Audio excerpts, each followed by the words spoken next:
Broadcasting to you from the heart of northern Minnesota, you are listening to the music-oriented podcast and web series on all of YouTube. Ladies and gentlemen, this is the Roger Radio Show. I, as always, am your main guy, Roger Radio. And I'm Aegis on Levity of the Turbine Group. And we are about to have a freak out today, folks, because it is another legit album review, and this is a 60-year anniversary one. But before we get into it, cheers, fuckheads. It's another beautiful day.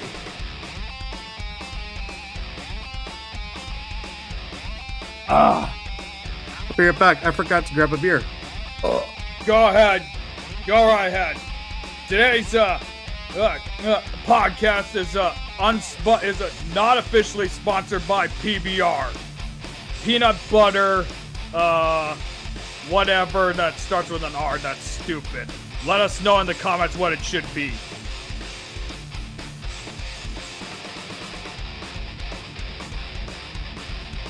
Oh, I got an idea. Peanut butter ribeyes.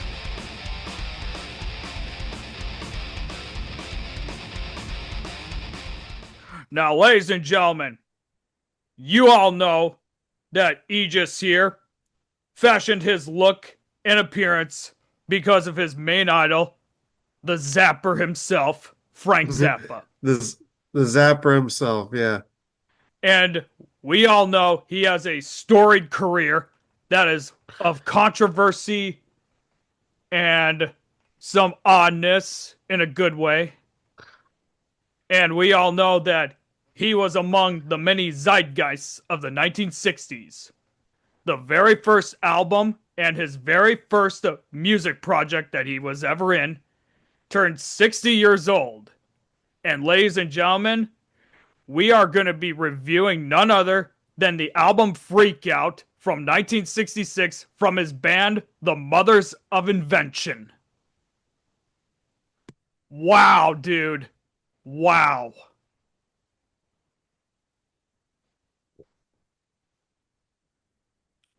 So, when he was signed onto the record label, he wanted the band to be called The Mothers, but they wouldn't let him call the band The Mothers, so he was like, okay, I'll guess The Mothers of Invention. There was something that I found on the Wikipedia page. I'll include everything in the description below. It was MGM who told Zappa that the band had to change their name, claiming that no DJ would play a record on the air by a group called The Mothers. Here is a quote that Frank Zappa said himself. It's not dated or anything like that, but here's what it says. At the time, it was, if you were a good musician, you were a motherfucker. And Mothers was short for collection of motherfuckers. And actually, it was kind of presumptuous to name the band that because we weren't that good musicians. We were, but by bar band standards in the area, we were light years ahead of our competition. But in terms of real musicianship, I just suppose we were right down there in the swamp. That is probably the most Frank Zappa's quote I've ever heard in my life. To say the least, And another thing that's really interesting that I told you about when we were exchanging messages is that not only was this one of the quote-unquote first double albums in rock music, but it's actually cited as one of rock music's earlier concept albums. Basically, to put it to you simply, according to the wiki, it is a concept album that is also a satirical expression of guitarist bandleader Frank Zappa's perception of American pop culture and the nascent Los Angeles freak scene's freak-out trend. Now, to put it simply, folks, freak out is a counterculture era phrase that originally emerged in the 1960s, which isn't really far from the truth. I mean, it was the 60s after all. Everyone was getting more and more rebellious. There was a lot of social tension going on. Everyone was drugged out of their fucking minds. You name it. The term was used as a noun, adjective, and verb throughout the decade. In drug culture, freak out referred to a bad trip, though it was also associated with the Los Angeles freak scene, which inspired a short-lived music scene. Let me look one more time. A short-lived music scene, and yeah, this is the result of the album. From what I saw here on the wiki page, it says that they were intending for this to just be like a R&B covers album, but Frank Zappa said, "No, don't do that. Here's what I wrote down. Let's fucking do this." It, I was gonna say, so Frank Zappa, he started his music career in the 60s, late 60s, and he did not at all dabbled in LSD. Yep, he never did any drugs, just beer. Man, dude, I'm surprised that he did not, indulge in that. Everyone was fucking doing that back then.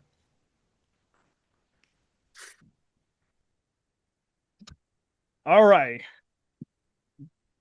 So, here's the information we have for all of you.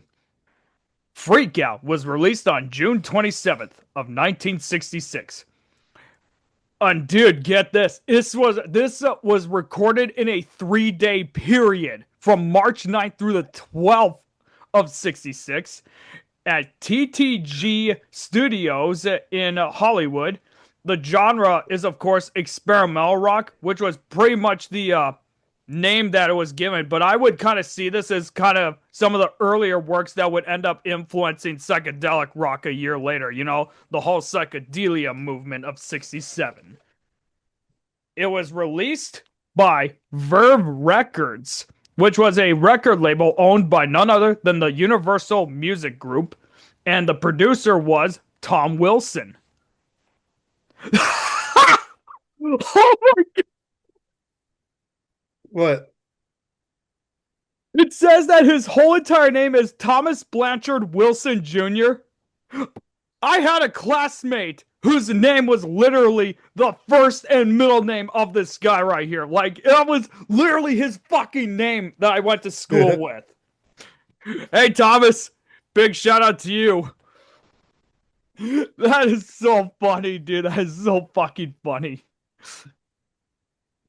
So yeah, Tom Wilson was the same guy who worked with not just Frank Zappa, but he also worked with Bob Dylan, Simon and Garfunkel, The Velvet Underground, Cecil Taylor, Sun Ra, Eddie Harris, Nico, etc. So he's got a good resume right there.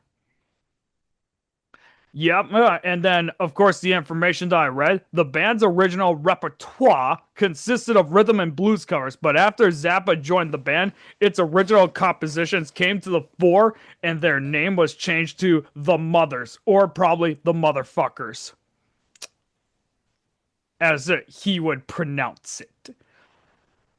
But yeah, basically the background story is that it was the early 60s, and Frank Zappa met Ray Collins, who was one of the Mothers. And they started working on the music here, and yeah, that's pretty much it. I'm just seeing here. Frank Zappa, after he joined the band, he encouraged them to play his own original material. So pretty much if they did not make the original music in here, Frank Zappa would not have became what he became. Yep. Okay. Let's see here. The group moved to old sunny LA in the summer of 65 after Zappa was able to get the band a management contract with none other than Herb Cohen. Oh, and who was known as the manager for many people, including not just Frank Zappa, but he also worked with Linda Ronstadt, Odetta, and your guy Tom Waits. Really? Yeah. Oh, so if it wasn't for this Herb Cohen, Tom Waits would not have became what he became too. You know. Let's see here. Just seeing how much more there was. Yeah, and according to this, it looks like there was a lot of censorship that must have fucking went through this whole thing. Like I'm looking at all this, like holy shit. Um, the critical reception was very good too. 5 stars by All Music, 4 out of 5 stars by Encyclopedia Popular Music, 8.5 out of 10 by the Great Rock Bible, 4.5 out of 5 by Music Hound Rock, 9 out of 10 by Orida Rock, 5 stars by Q, 4 out of 5 stars by the Rolling Stone Album Guide, and Tom Hall gave it a B ranking. It's no, Freak Out reached number 130 on the Billboard chart and was not a critical success when it was first released. Many listeners were convinced that the album was drug inspired and interpreted the album's title as a slang for a bad LSD trip, which we already confirmed a freak out is kind of that slang term. The album made the Mothers of Invention immediate underground darlings with a strong countercultural following. In the Real Frank Zappa book, Zappa quotes a negative review of the album by Peter Johnson of the Los Angeles Times, who wrote, and I quote, I guess you might call it a surrealistic paintings set to music. Not content to record just 2 sides of musical gibberish. The MOI devote 4 full sides to the type of artistry. If anyone owns this album, perhaps he can tell me what in the hell is going on. Did you ever ask yourself that? No? Okay. No, the Mothers of Invention. Huh? Oh, go ahead. Oh, okay. The Mothers of Invention, a talented but warped quintet, had fathered an album poetically entitled Freak Out, which could be the greatest stimulus to the aspirin industry since the income tax. Oh, God, dude. All right. The album developed a major cult following in the United States by the time MGM and Verve had been merged into a division of Polygram in 1972. At that time, many MGM/Verve releases, including Freak Out, were prematurely deleted in an attempt to keep the struggling company financially solvent. Zappa had already moved on to his own companies, including Bizarre Records and Straight Records, which were distributed by Warner Brothers Records. Freak Out was initially more successful in Europe and quickly influenced many English rock musicians. According to David Frick, the album was a major influence on, you're not going to believe this, Sgt. Pepper's Lonely Hearts Club Band by the Beatles. Paul McCartney regarded Sgt. Pepper as the Beatles' Freak Out. Zappa criticized the Beatles, though, as he felt they were only in it for the money. You know, I don't know, dude. It says that Sgt. Pepper's was also influenced by Pet Sounds. Yeah. So maybe both Freak Out and Pet Sounds did influence Sgt. Pepper, so. And just think, with the next year coming around, it'll be 60 years since a lot of these albums, and we have to do them. Like, not just, let's see, there's Sgt. Pepper, and then there's also, Pink Floyd's The Piper at the Gates of Dawn is also turning 60, and that's their debut. Freak Out was honored with the Grammy Hall of Fame in 1999. It was originally ranked at number 243 on Rolling Stone magazine's list of the 500 greatest albums of all time in 2003, and in 2012 it was at 246. It was also featured in the 2006 book 1001 Albums You Must Hear Before You Die. The album was named one of Classic Rock magazine's 50 albums that built prog rock, surprisingly. It was voted number 315 in the 3rd edition of Colin Larkins's all-time top 1,000 albums in 2000.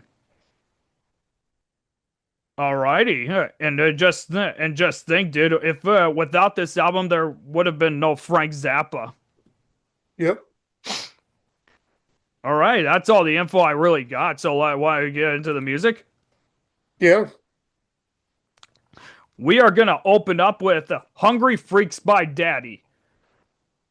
So throughout listening to this whole album, it did feel like this is an album that you would essentially like listen to when you're tripping, right? Well, yeah, a lot of people consider it like kind of a psychedelic album. It sounds psychedelic, don't get me wrong, man. But then, of course, Yeah, this was the 1960s, man. All the music that were in the 60s, dude, it felt so raw and genuine, to say the least. You know? yeah. What can I say about this album?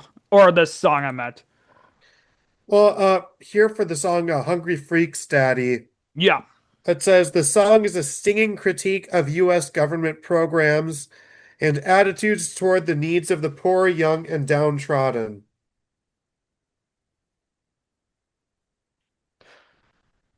Yeah, I believe this is like a reference to I think this was a reference to the um no, one of the programs that President Lyndon Johnson at the time had set up about trying to help the struggling poor, those that were in poverty, you know. Yeah, But while there was one side that felt Johnson was doing a good job. There was another side that said that he made it worse, you know. he did a bit of each. He was simultaneously a good president and not a good president. You know what I mean? Yeah, I mean, dude, don't get me wrong, dude. He did. Yeah, he Uh, pretty much did. Um, he was able to lay the groundwork for civil rights to be passed. yeah, and he gave us Medicaid, if I remember right, too. Yep, Medicaid. And the first people who actually got their medical cards, Harry Truman and his wife Bess. And then of course there was the bad side. There was like all the shit that he did behind the scenes, like in the White House. Else he was essentially like a bit of a bully. And then of course there was Vietnam. Yep.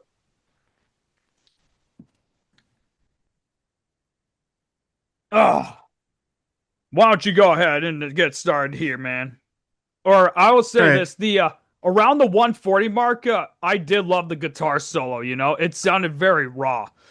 The Yeah, Zappa's a great guitarist. yeah,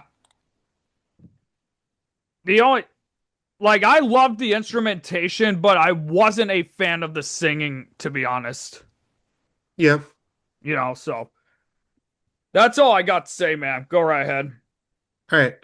Mr. America, walk on by your schools that do not teach.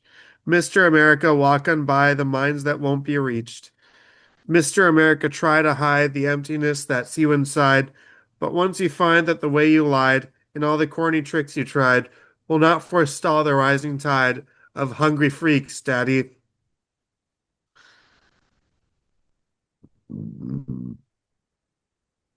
I didn't hear that lyric in Uh, there.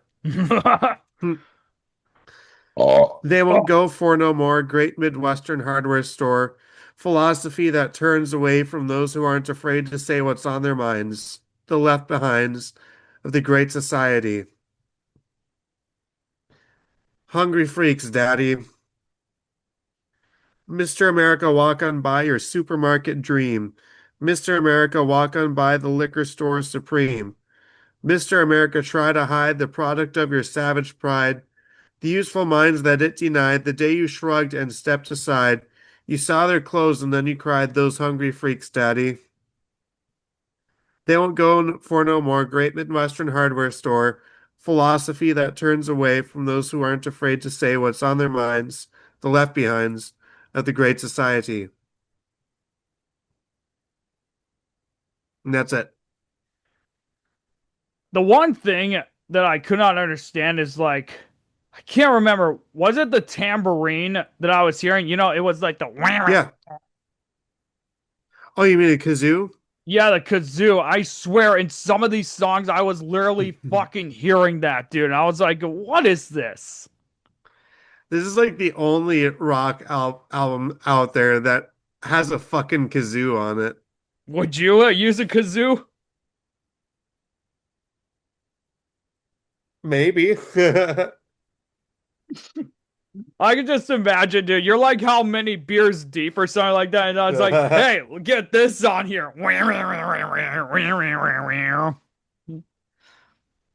And I think you are right, dude. The only other out of music kind of instrument that I heard during the song was like the I can't it wasn't yeah, the only other song was like because was when we reviewed TRRS, right, and I thought I heard the fucking xylophone, Hmm. so. But fucking kazoo, dude, it doesn't. I'm looking at the personnel for it, and it does not even say kazoo on here. But it's a kazoo. But there's all five members right here, but it doesn't say kazoo by them. So I was like, maybe they're trying to hide whoever did that. Um, yeah, that's pretty much it. Anyways, oh god, ah.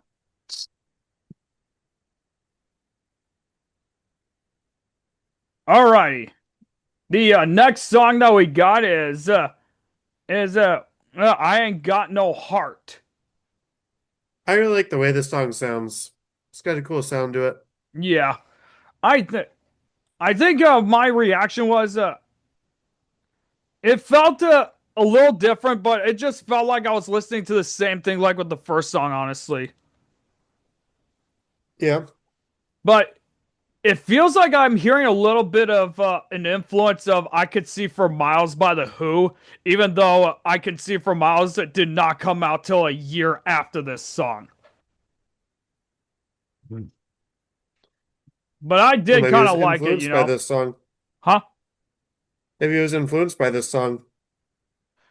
I don't know, man. I really could not tell you, to be honest. Ah. And yeah, you can hear some of the instrumentation here. It almost sounds like when you're listening to some swing jazz. Like it feels like you're in a blues club in the 50s, right? But they traveled back in time and they played this song and be like, "All right, here you go. Check the just like in Back to the Future. Check this shit out." No, I could imagine if Frank Zappa like had a time machine that nobody fucking knew about. He went back to the 50s and be like, "Hey guys, check this shit out." He honestly seems like the kind of guy that would do that. Yeah, Um, what does Genius have anything about what this song's about? I don't think so. Because if it's a concept album, they should at least like have a lot of information on Genius about it. I'm gonna include a link to Genius in the description below for all of you to check out. All right, so says here, Zappa's early work with the Mothers of Invention often lampoons the messages of love from the hippie camp. The later "Oh No" from Weasels Ripped My Flesh, as well as much of "We're Only in It for the Money," follow it in a similar vein. Oh yeah.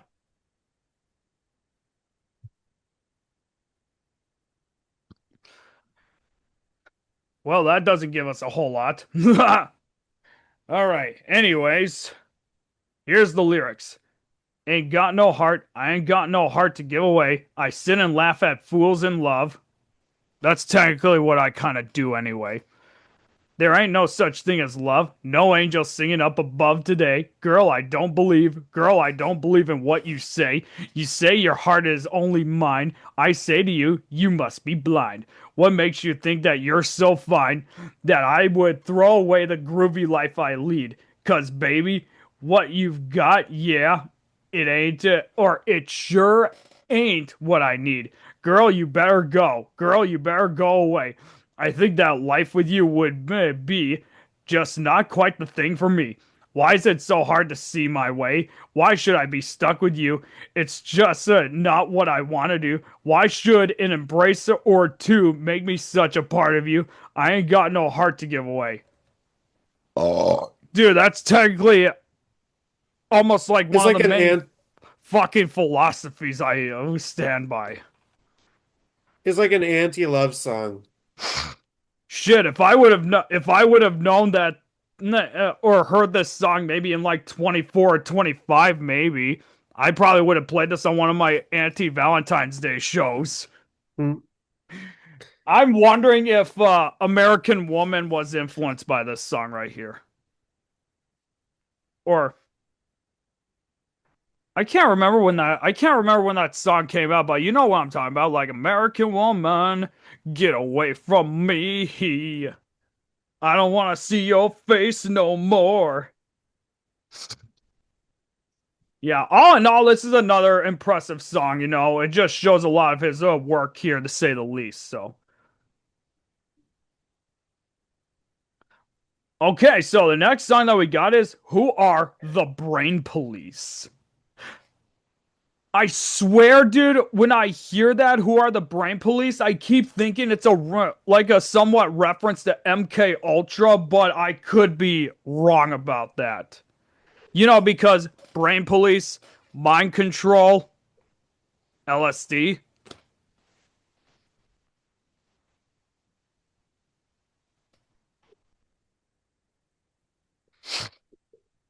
Zappa said the song had a religious theme, according to one source.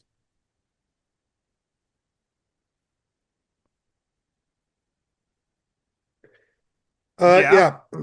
Yeah. Here it says in a 1988 interview, Zappa added, "A lot of people police their own brains. They're like citizen soldiers, so to speak.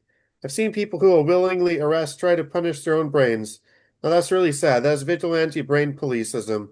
It's not even official. It's like self-imposed. So it's about people who like police their own brain because of their religion. That's Yeah. all right. Here's a go. Uh, what will you do if we let you go Oh, home? I was And gonna. the There was a lot more that I needed to read quick. Sorry Oh, to my cut you bad. Go off. ahead. Yeah, you're good. But yeah, there was a little bit more that he also did say in that, and he also said, and I quote: "It's hard to pin it down to one central agency when you realize that so many people are willing to do it to themselves. I mean, the people who want to become an amateur brain police." And he said their numbers grow every day. People who say to themselves, "I couldn't possibly consider that," and then spank themselves for even getting that far. So you don't even need to blame it on a central brain police agency. You've got plenty of people who willing to subject themselves to this self mutilation. Um okay, so I got the Wikipedia page for this song here quick. It was released in 1966.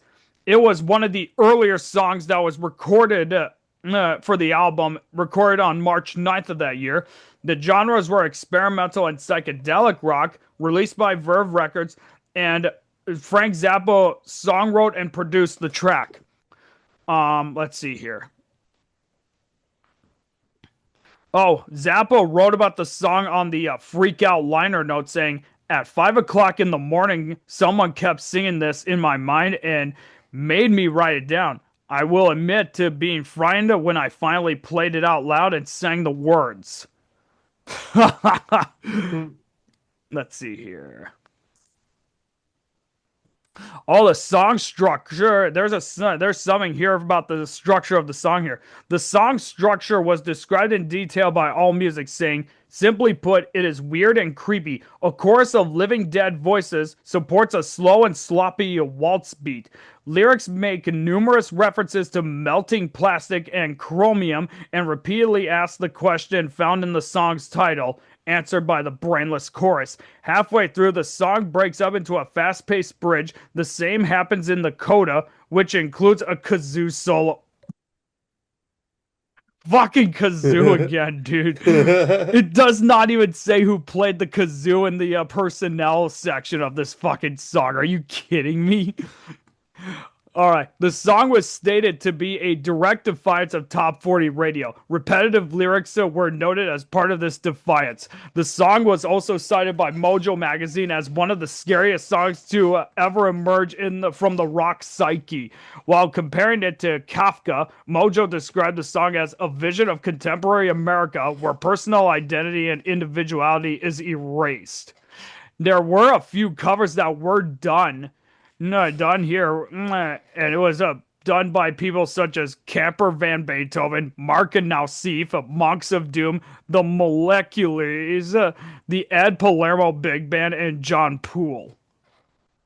And yeah, dude, this right here, melting plastic and chromium, dude. I was like, dude, my brain, dude, this song made my brain melt and made me want a lobotomy.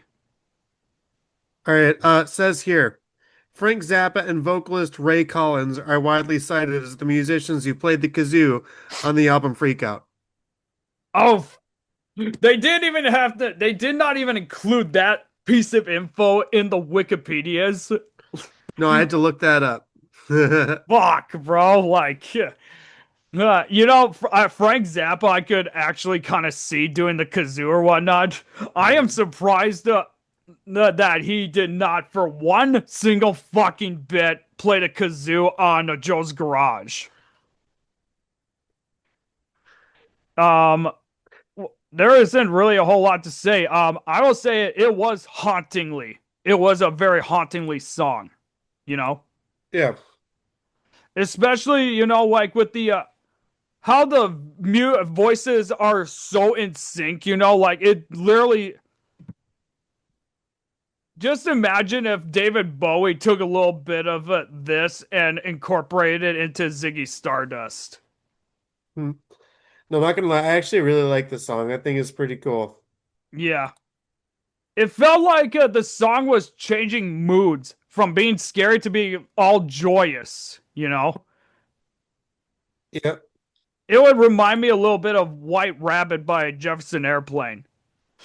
As soon as it gets to the part where the rabbit bites its own head off, I need you to take that tape recorder and throw it in the tub with me. And then it'd be like, as soon as it'd just be like me in the bathtub or you in the bathtub being like, when Frank Zappa says the final line of "Who are the Brain Police?"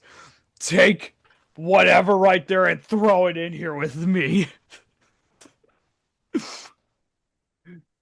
Go right ahead, dude. Right, what will you do if we let you go home and the plastic's all melted and so is the chrome? Who are the brain police? What will you do when the label comes off and the plastic's all melted and the chrome is too soft? Wah! I think I'm gonna die. I think I'm gonna die. I think I'm going to die. I think I'm going to die. He repeats that for a while. Who are the brain police? What will you do if the people you knew were the plastic that melted and the chromium too? Who are the brain police? That's it. Dude, could you imagine if we ended up doing our own cops parody and it's just called Brain Police? And instead of like the Bad Boys theme song or like the traditional Bad Boys, we use the same words and we add like this really hauntingly psychedelic shit here. All right, let's see here. Let's see. Okay, so the next song that we have is Go Cry on Someone Else's Shoulder. Or somebody else's shoulder, I meant.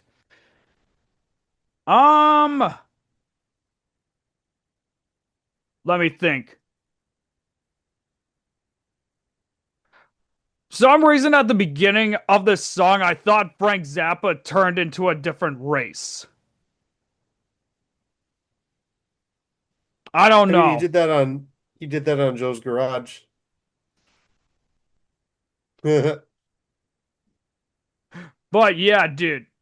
Listening to this song, I was like, if you would have imagine if LSD or whatever existed in the 20s and Frank Zappa brought this song in and be like, here we go. Here's a tasty little jam for you. In one of the speakeasies, he just plays this song. Hmm. Dude, he would have really fucked up our the course of history by doing that. But I was like, how the hell can you go from Who Are the Brain Police with how they sounded to this fucking song right here? He is such a mood swing, so to speak. Hmm. And remember, ladies and gentlemen, I'm just reading off of these cue cards. What does it say about go cry on somebody else's shoulder?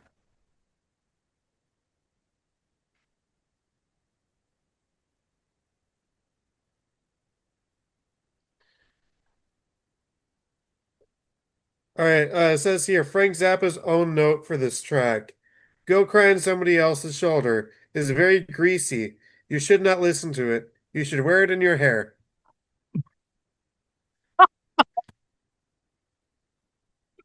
Oh my god, it's just this little stuff. What about you, dude, Mr. Lionheart? You're wearing it. Yeah, I was gonna say, yeah, no, Aegis, don't listen to this song. Just wear it in your hair, yeah, or even better, put it underneath your hat, and then you're good to go. No, I know I'm more of a Dapper Dan man. Well, I don't want fop. God damn it, I'm a Dapper Dan man. And then he's just like, watch your language, young feller. This is a family market. Ain't this a geographical oddity? 2 weeks from everywhere. God, I might have to watch that movie now as soon as we get done here. I fucking love that movie. Right? And dude, it's a Coen Brothers film, all right? Yep. So, you know how Coen them brothers Coen never Brothers. fuck up. What's that? Coen brothers never fuck up. No, they don't. I mean, I really can't understand what the overall mood or theme of their movies are, but it feels like it's somewhat dark comedy-ish stuff, you know? Yeah. All right, so a year ago today was when you went away, but now you come back knocking on my door and you say you're back to stay, but I say go cry on somebody else's shoulder. I'm somewhat wiser now and 1 whole year older. I sure don't need you now, and I don't love you anymore. You cheated me, baby, and told me some dirty lies about me, fooled around with all those other guys. That's why I had to set you free. I sure don't need you now, and I don't love you anymore. Pretty much the story of that whole relationship, doohickey I told you about right there. Pretty Yep. much that was my mentality right there, man. A year ago today, you went away, and now you come back crying, crying, crying. Please let me in, but I don't need you.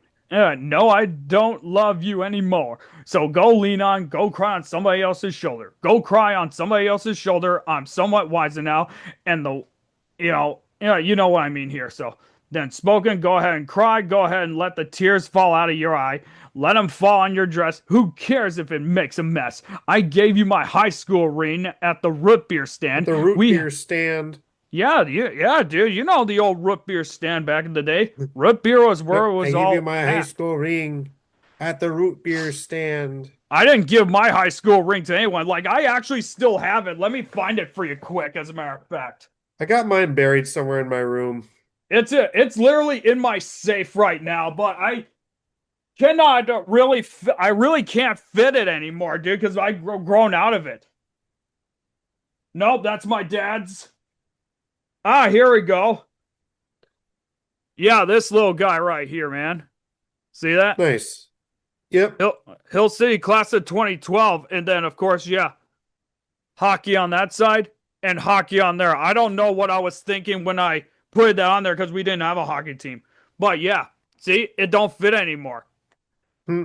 I could do it as a pinky ring, but I'm afraid it would slip and fall off, you know. So maybe otherwise I could probably make it work, but I wouldn't wear it a whole lot often. And you know what? For the sake of it, here's my dad's ring right here. Nice. right? Yeah, yeah. You can't really see 1981 on there because it really faded, but yeah, it does fit pretty good. I wonder if oh, see, yeah, it could now pretty much fit right here too. So maybe I might have to start wearing my jewelry again. So,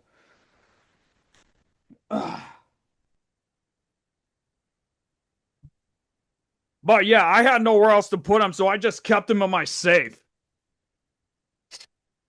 Let's see here. Yeah. I gave you my high school ring at the old root beer stand. We had a teenage love, baby. I thought it was sharp. It was really so grand. But you cheated on me, bitch. And you told me some dirty lies about me. Imagine if you take this part right here and then you grab Little Lies by Fleetwood Mac. You cheated on me, bitch. Tell me lies. Tell me sweet little lies. Fooled around with all those other guys. Man, she must have been a fucking whore, dude. Holy shit. Dude, it always kind of reminds me of, okay, so I don't think you ever saw this movie, but Fast Times at Ridgemont High. I've not seen it. To say that was probably one woman who I saw sleep with, how many guys must have been a fucking world record in movies? I can't even listen to Somebody's Baby by Jackson Brown anymore because of that fucking movie. And remember, I think I was watching it when I was like maybe 12 or 13.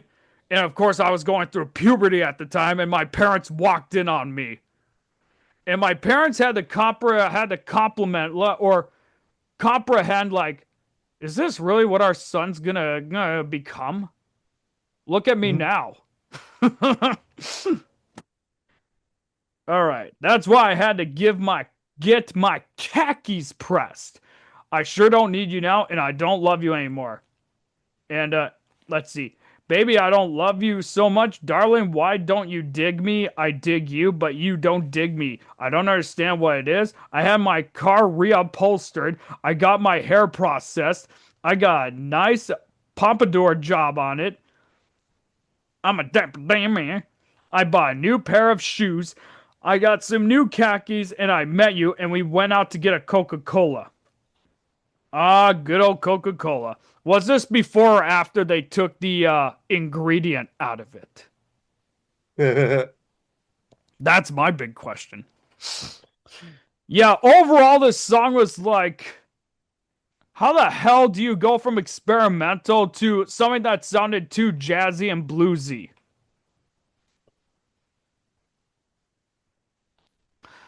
I don't know. Anyways, next up we got is Motherly Love. All right, it says here, Motherly Love is Frank Zappa's own note for the track. Okay. Motherly Love is a body commercial for the band. It is sung during live performances to advise the female audience of potential delights to be derived from social contact with us folks. Trivial poop. Because you know they're the mothers of invention, motherly love. Would you do something like that? No, Heck, good, dude. I pretty much kind of already sort of do that with some of the stupid ass advertisements I make for this channel, you know. So, ah, let's see here. I do, I do love how this song sounded, but some reason, dude, when I hear "Motherly Love," I can't help but laugh. Not yeah. in like a ha ha, they're being funny kind of way, but in a joyous kind of way, you know. Hmm. Motherly love. I don't know. It hits my ear per so right, you know.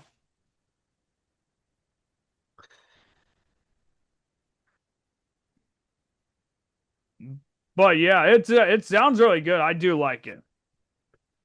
Um, all right, you go ahead and get us going. Uh, Motherly love. oh, go What? ahead. I don't know what the hell I was about to say, but go ahead, dude. Motherly love. Motherly love. Forget about the brotherly or otherly love. Motherly love is just the thing for you. You know your mother's gonna love it till you don't know what to do. The mother's got love that will drive you mad. They're raving about the way we do. No need to feel lonely. No need to feel sad if we ever get a hold on you.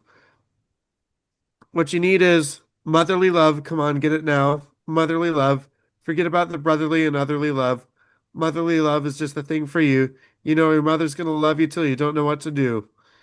Nature's been good to this here band. Don't ever think we're shy. Send us up some little groupies, and we'll take their hands and rock them till they sweat and cry. What you need is motherly love. Get it now? Motherly love. Forget about the brotherly and otherly love. Motherly love is just the thing for you. You know that your mother's gonna love you till you don't know what to do. We can love you till you have a heart attack. You'd best believe that's true. We'll bite your neck and scratch your back till you don't know what to do. What you need is motherly love, motherly love. Forget about the brotherly and otherly love. Motherly love is just the thing for you. You know your mother's gonna love you till you don't know what to do.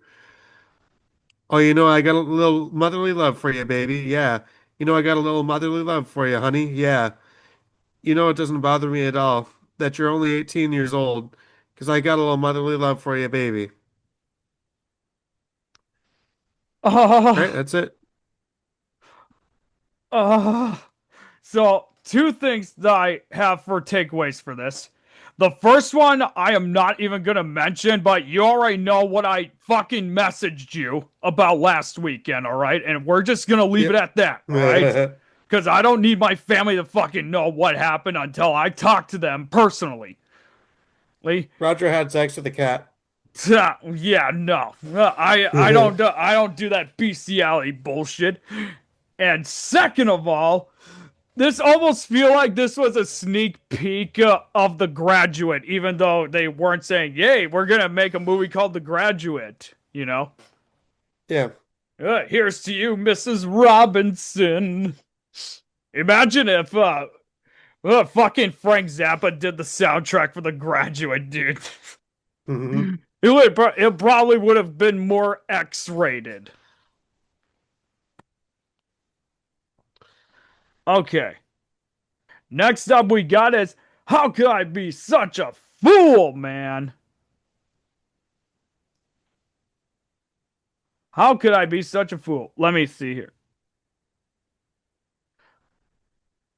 It's pretty much reminding me a little bit of Go Cry on Someone Else's Shoulder, but with a little Beach Boysy like harmony in it, you know. This is for Yeah, me. It's kind of a weak song, to be honest with you. I agree. This is one of the weaker songs on the album. Yeah, Let's see, I'd say where are we? I'd say this one, Oh You Didn't Try to Call Me, are the two weakest songs on the album. yeah, yeah. Meh. All right. Is there any info Says about it on Genius? According to Frank Zappa's own note on this track, How Could I Be Such a Fool is based on a modified Nanigo rhythm. We call it a Motown waltz. It stays in 3/4 throughout, but shifts in the accents occur from section to section. As an American teenager, as an American, this means nothing to you. I always wondered if I could write a love song. Well, apparently you could. How could I be such a fool? And you know what? I ask myself every fucking Sunday morning I wake up, how could I be such a damn fool? You know? Hmm. Let's see here. Oh, it is my turn. Okay, I had to remember who's reading what, honestly. When I won your love, I was very glad. Every happiness in the world belonged to me. Then our love was lost and you went away. Now I shed my tears in lonely misery. I know now that you never ever really loved me. It hurts me now to think you never ever really cared. I sit and ask myself 1,000 times to try and find what really happened to the love that we shared. How could I be such a fool? How could I believe all those lies you told me? How could I be taken in by your sweet face? You spoiled our love. You ruined my life. I'm so tore down. I'm a terrible disgrace. But there will come a time and you'll regret the way you treated me as if I was a fool and didn't know. The many times you lied about your love for me, someone else is gonna know that. Your love is just a show. How could I be such a fool? And that's it. Okay, so the next song is Wowie Zowie. And I don't know what to even say about this. Wowie Zowie actually sounds like a good catchphrase. Yeah. I don't know, dude. Imagine if this was a character in your rock opera, Bonds Bollinger. Hmm. We got Bonds right here, and we got Wowie right here. All That'd be right, so that'd be kind of horrible. all right, it says a parody of the 60s as most other songs on the album, although the song seems to be targeted at a certain insect-related group. The title of the song could also be inspiration for the Pavement album of the same name, although spelt differently, though the title of the album would also be inspired by a phrase Gary Young said when he got excited. Gary Young. All right, am I good to go into it? Yeah, you're good. Go ahead. All right, Wowie Zowie, your love's a treat. Wowie Zowie, you can't be beat. Wowie Zowie, baby, you're so neat. I don't even care if you shave your legs. Wowie Zowie, baby, you're so fine. Wowie Zowie, baby, please be mine. Wowie Zowie up and down my spine. I don't even care if you brush your teeth. I dream of you each morning. I dream of you each night. Just the other day I got so shook up. I dreamed of you in the afternoon. Bum diddy, bum diddy, bum diddy, bum diddy, bum diddy, bum bum bum bum bum bum bum bum. I dream of you each morning. I dream of you each night. Just the other day I got so shook up. I had a flash in the afternoon. Wowie zowie, baby, love me do. Wowie zowie, and I'll love you too. Wowie zowie, baby, I'll be true. I don't even care if your dad's the heat. Wowie, wowie zowie, wowie, wowie zowie, and it repeats that.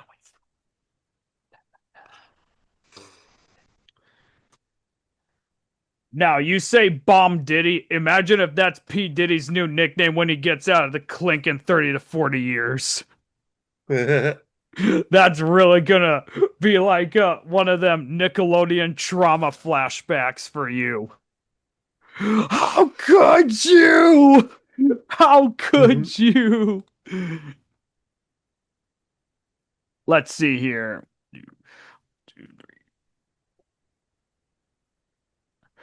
I was gonna say, Let's say we do like one more song and then take a break. I was gonna say, we are actually near that point, dude. Do you mind if we do it right now? Yeah, that's fine. Alrighty. Ladies and gentlemen, we are gonna be right back after this brief commercial break, and then we're gonna continue on with a freak out. Don't go anywhere, you freak out freaks.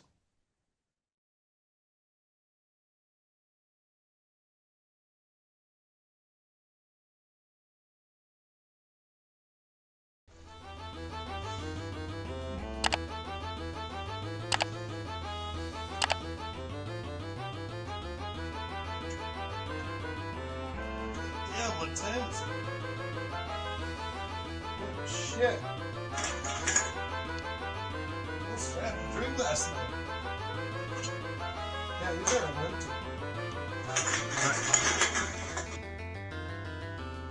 The hell? Traveling Jack from Clock Tower. I don't drink this shit. I drink Voodoo Rangers. What the fuck?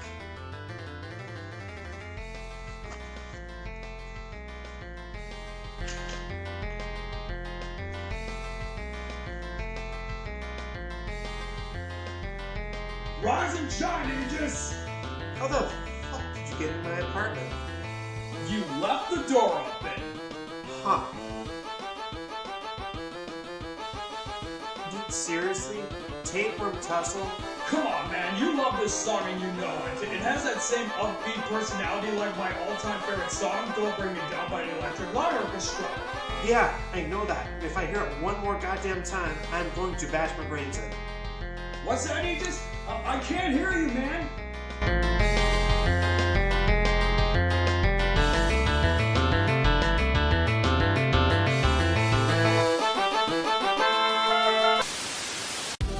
Be sure to go follow me on all my social media today to stay updated on when I upload.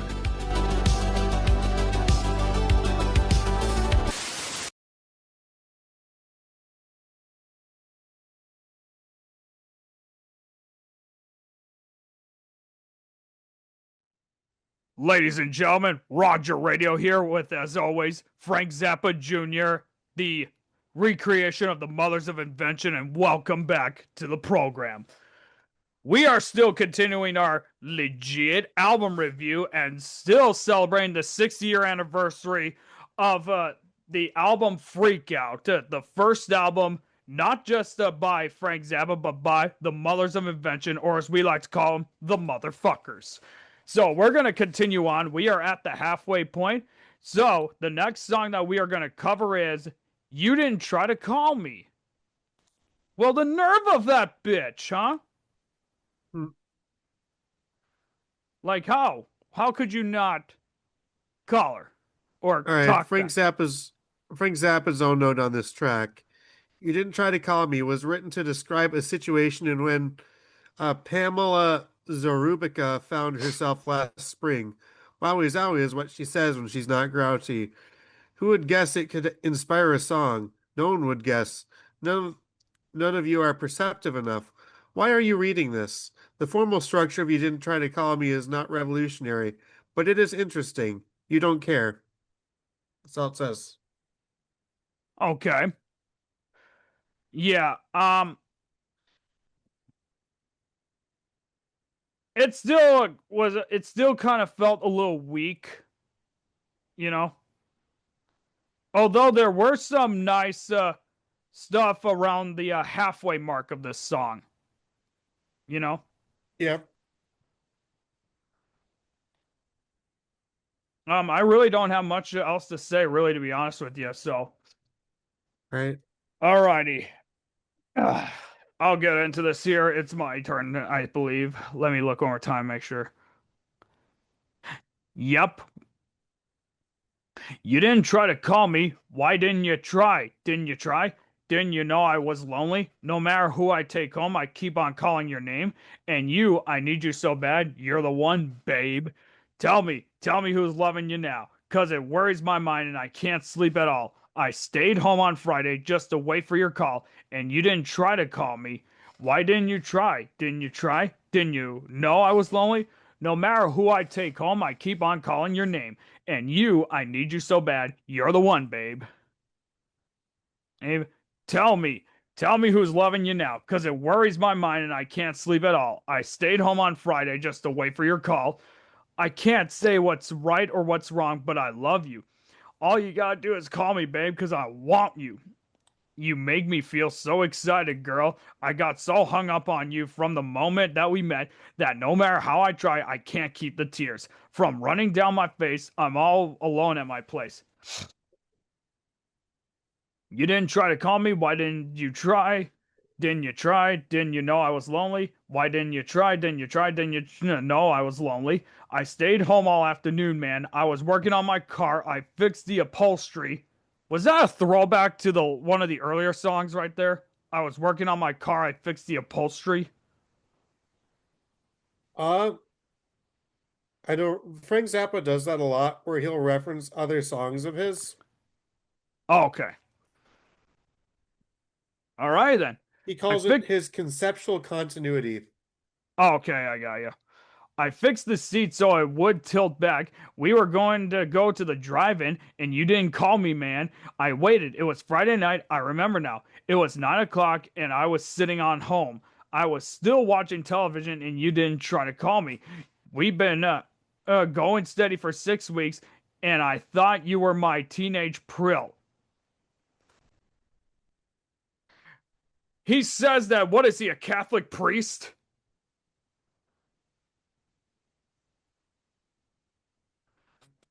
I thought you were my teen angel, man, but you didn't call me. I dig you so much. Why didn't you call me? If you could have seen me in the afternoon, I was hung up. I even washed the car. I reprimerd. It's spelled Reprimered.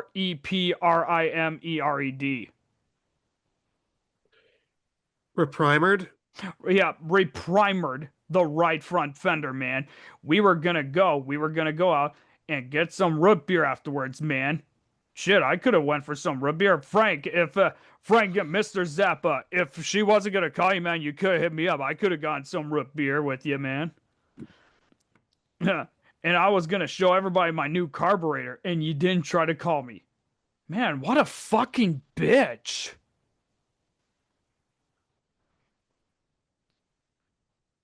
What a bitch indeed. All right, so the next song here, this is another. It feels like a swinging song, and it is "Any Way the Wind Blows." All right. Frank Zappa wrote about this song, calling it a song I wrote about 3 years ago when I was considering divorce.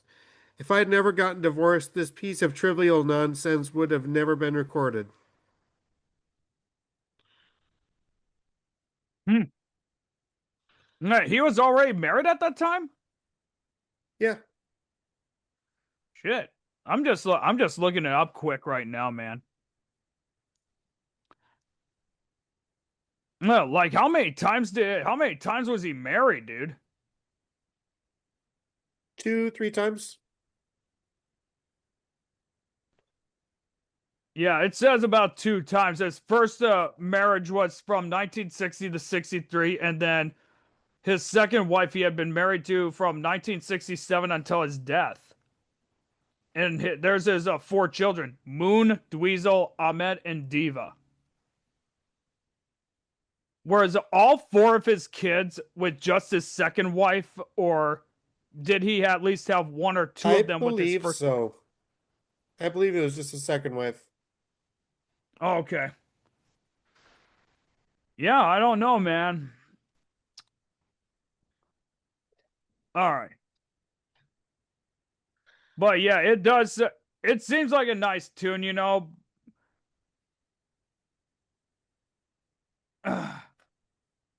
But yeah, I don't really have much else to say about this song, really, to be honest with you, you know. Yeah. So you can go right ahead, man. Okay. Any way the wind blows is a fine with me. Any way the wind blows, it doesn't matter to me. 'Cause I'm through with a fussing and a fighting with you. I went out and found a woman who is going to be true. She makes me also happy now. Now I'm never ever blue. Any way the wind blows, any way the wind blows, any way the wind blows. She is my heart and soul, and she loves me tenderly. Now my story can be told just how good she is to me. Yes, she treats me like she loves me, and she never makes me cry. I'm gonna stick with her till the day I die. She's not like you, baby. She would never ever lie. Any way the wind blows, any way the wind blows, any way the wind blows. Now that I am free from the troubles of the past, took me much too long to see that our romance couldn't last. I'm gonna go away and leave you standing at the door. I'll tell you, pretty baby, I won't be back no more, 'cause you don't even know what love is for. Any way the wind blows, anywhere the wind blows, any way the wind blows. Oh, okay.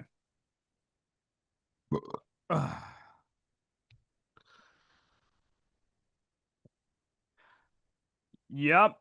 The next song that we have is "I'm Not Satisfied," and I'll be honest with you, man. I am not satisfied right now, dude. Hmm. Well, it's so All hard to right. find like a tune that I like, you know. I'm Not Satisfied was written between 63 and 65 around the same time that Zappa divorced his ex-wife Kay Sherman and was also arrested and spent 6 months in jail for conspiracy to commit pornography. This all makes it hard to not see the song as part of Zappa's mental state during his isolated period. The song's lyrics were very ahead of its time in terms of speaking on depression in a more personal and unfiltered way. However, given that Freak Out acts as a concept album for the San Francisco freak scene, the song could also be interpreted as that of Freak's hard time trying to find love in the area. He is casted out by his own peers and remains as an outcast amongst the outcasts. The song stands out as one of Zappa's most depressive numbers, tackling themes of alienation, mental health, and love, all under his trademark guise of comedic irony, which he might have used to shield the song from personal connotations. The track is more melancholic twist in 1968's Cruising with the Rubens and the Jets, absent of all the humorous yeahs that are present here. No, he spent 6 months in jail for conspiracy to commit pornography. That is probably the most Frank Zappa thing I have ever heard. Yeah, I knew he How spent some time in jail. I just didn't know that's what it was for. what was he trying to direct a porno? Was he trying to I star I in it? don't know. How in the fuck do you go to jail for conspiracy to commit porn, dude? I'm trying to wrap my mind around this. Like, what the fuck, man?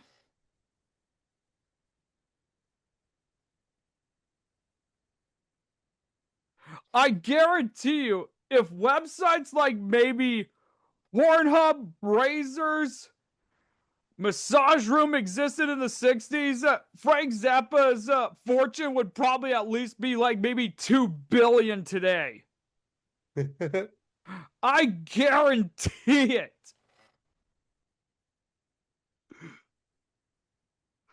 But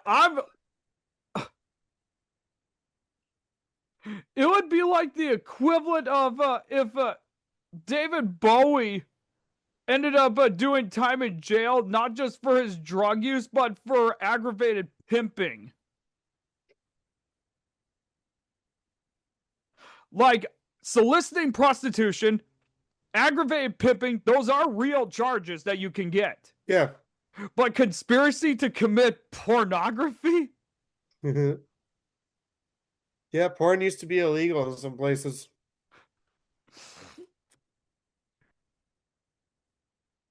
That was part of the plot for the book, Confederacy of Dunces.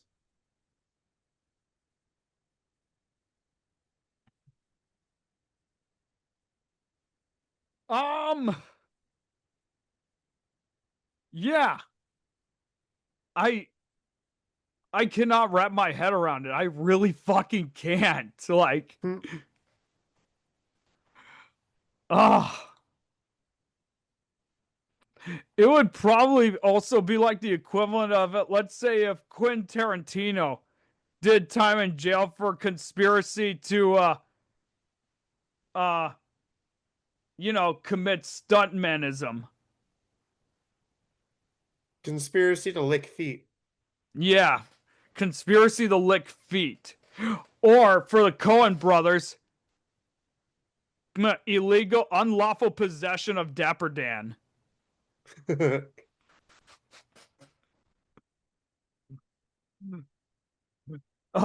Okay, so I'm gonna get into the lyrics right now while I try to fucking figure out how that's even possible. Yeah, got no place to go. I'm tired of walking up and down the street all by the way. No love left for me to give. I tried and tried, but no one wants me the way I am. Why should I pretend I like to roam from door to door? Maybe I'll just kill myself. No, I just don't care no more because I'm not satisfied. Everything I've tried, I don't feel the way life has been abusing me. Or I don't like the way I met, blah. Yeah. Who would give if I, or who would care if I was gone?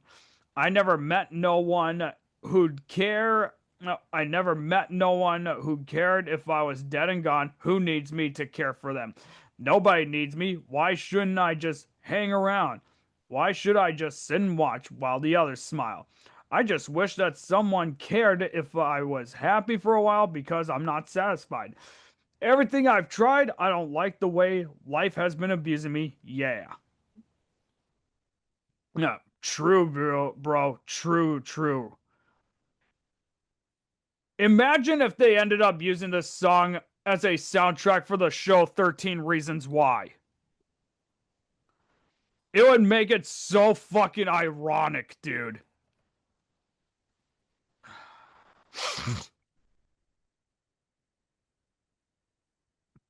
But dude, what the fuck? Conspiracy to commit pornography. Yeah, I need another beer, dude. Luckily, I got another one. Thank you, sir. Thank you, bartender. Hey, no problem, buddy. When I was coming to grab these, dude, I was expecting you to wear like a dress shirt and a bow tie, like how them old There- bartenders did. All right, so the next one is you're probably wondering why I'm here. Well, I'll tell you why I'm here. Because I can go where I want. I can come here when I want. And you can't fucking tell me otherwise. Because I ain't going nowhere. This is actually one of my favorite songs on the album. Yeah. The fucking kazoo again, dude. I swear to God, dude, it feels like my brain is melting every time I hear the kazoo right now. Imagine if they would have used the tune here on any YouTube poop.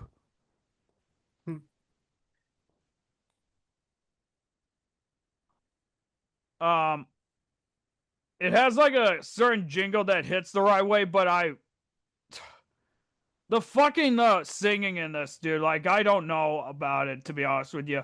And the That's kazoo, because dude, Frank Zappa is singing. Frank Zappa is not the greatest vocalist. what's that? It's because Frank Zappa is singing on it, and he's not a very good vocalist. Yeah, but of course this was back in the early days, like he was still trying to find his niche. Yeah, I mean, hell, dude, look at Joe's Garage. Like, how many songs did he only sing on that? It was mostly Ike Willis.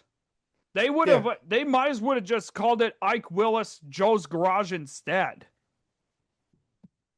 You know? Well, Frank Zappa composed all the music, wrote the lyrics, and played guitar. He was the leader of the group the entire way through. Yeah, I mean, it's the one thing is like, you'd figure like it would have been like the Frank Zappa band or like whatever, like, and he would have brought in like all these other singers and whatnot. I mean, look at the Alan Parsons project, for example. Alan Parsons, it's his name on it, but he didn't do any singing at all throughout it. Yeah. Out it. Yeah, he brought not only all these other musicians or other singers in, but Eric Wolfson also sang on some of the music. They might as well have just called it Parsons and Wolfson or whatever, because like technically, like they were the original, they were the co-founders of it. It was just Alan Parsons' name attached to it because he had a much more bigger following than Eric Wolfson did when they formed the band.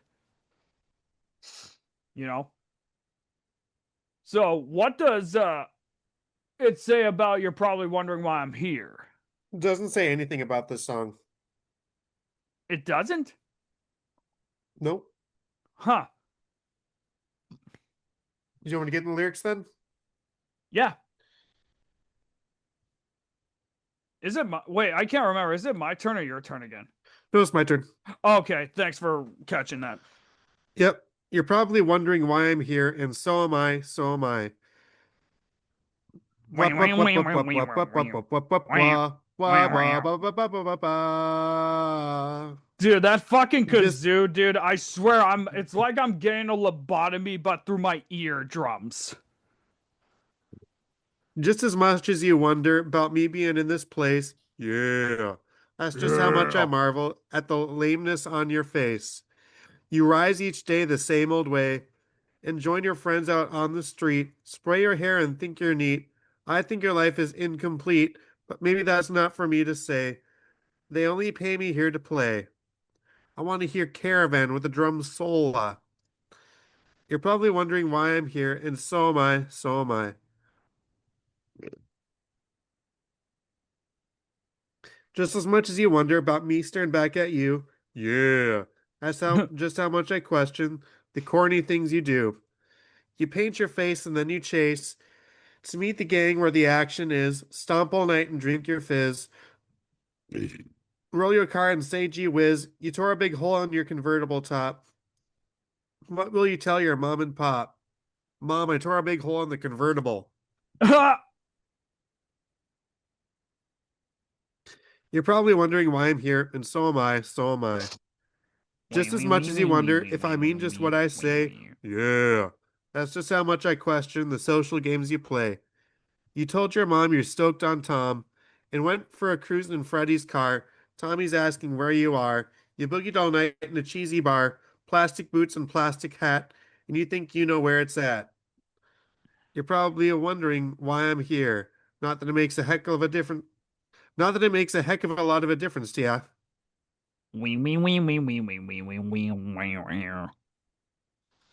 Yeah, dude, that kazoo, every time I hear it, it makes my brain melt by an inch. All right, on to the next song. Probably the Y- best track on the album. Trouble every day. Hey, and yeah, you are right. I think this is probably one of my top favorite ones here. Like, not only was the singing like so perfect psychedelic wise, but the guitar work on here that Zappa did again. Can't forget the harmonica. Oh Harmonica yeah, the was great on here. harmonica. Yeah, I forgot about that. Like, fuck, bro. Okay, so what does it say about this song here? Uh, Frank Zappa wrote this in 1965 after watching news coverage of the Watts riots. His sarcasm and satire are missing here, but it is a straight ahead electric blues rant. Zappa's note on to this track. Trouble every day is how I feel about racial unrest and in general and the Watts situation in particular. It was written during the Watts riot as it developed. I shopped it briefly all over Hollywood, but no one would touch it. Everybody worries so much about not getting any airplay. My my. Yeah. And it says Zappa's debut album Freak Out is recognized by Rolling Stone magazine as one of the 500 greatest of all time. Yeah. Or at least in like some of the original versions, but then of course there's some albums that keep getting illegally taken off there for brand new bullshit, and that's why I wanted to start my own list. But the main requirement is that the albums have to be at least 20 years older so that the impact could really be felt.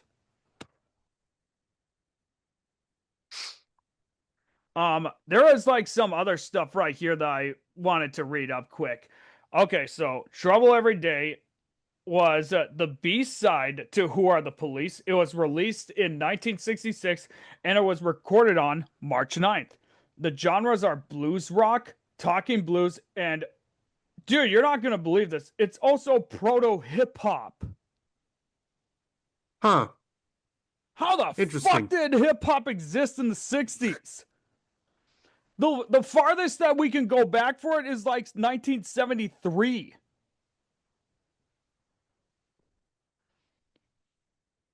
Though it was released by Verve Records, the songwriter was Frank Zappa, and Tom Wilson was the producer of it.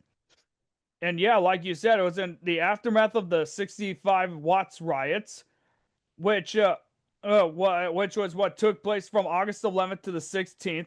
And of course, the riots were motivated by anger at the racist and abusive practices of the LAPD. Let's see here. And yeah, it was an early example of Zappa's explicit social commentary addressing racial violence, economic inequality, police brutality, and media sensationalism. So he wrote this song in 65 at a 1819 Bellevue Avenue in Echo Park, Los Angeles. The residence of a methamphetamine chemist Zappa referred to as Wild Bill the Mannequin Fucker. He composed the lyrics while watching the television news coverage, and yeah. Let's see here. Uh, Here we go.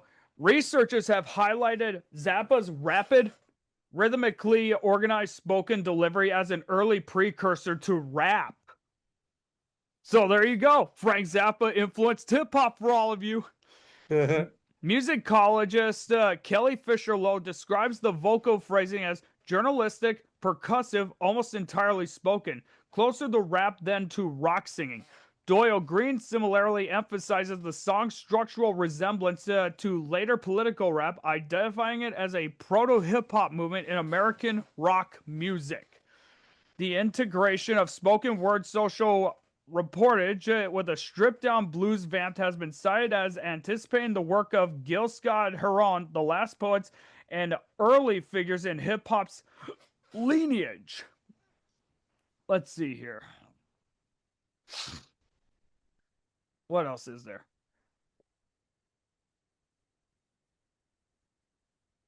Yeah, there were a couple covers that were made of it.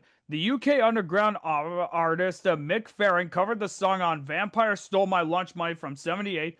A live version with Farron and Wayne Kramer appears on 1984's Human Garbage. Australian stoner rock band Tumbleweed released a cover as a B-side on their 1993 single Daddy Longlegs. Probably the most famous person to cover it was George Thorogood, who recorded the song for his 1997 album Rocking My Life Away. In 2019, Louisa Roach of She Drew the Gun rewrote the lyrics in reference to contemporary UK riots, releasing the version with approval from the Zappa estate. And the Specials covered the track on their 2021 album Protest Songs 1924 to 2012. So there you go, dude. If it wasn't for Frank Zappa, hip hop would not exist today. Hey, and yeah, I know how you are about your hip hop music, so you kind of have to blame Frank Zappa for that. I mean, I found some that I like. Yeah. And it's kind of the same deal with country for me. Like, I don't like most of it, but there's some that I like. Alrighty. I'm gonna need a quick sip here because my throat's scratchy.